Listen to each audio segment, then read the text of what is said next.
జాగ్గా tiffin ready చేస్తున్నామండి. Bed omelette ఈరోజు.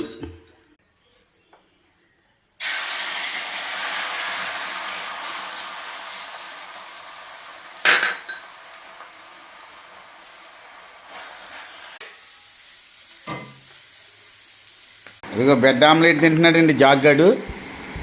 అన్నీ ముక్కలు చేసి పెట్టాం.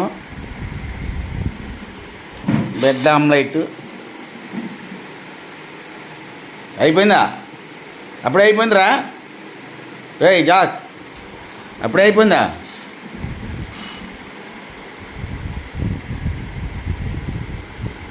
అయిపోయిందా అప్పుడే? రే జాక్, ఇదిగో దా.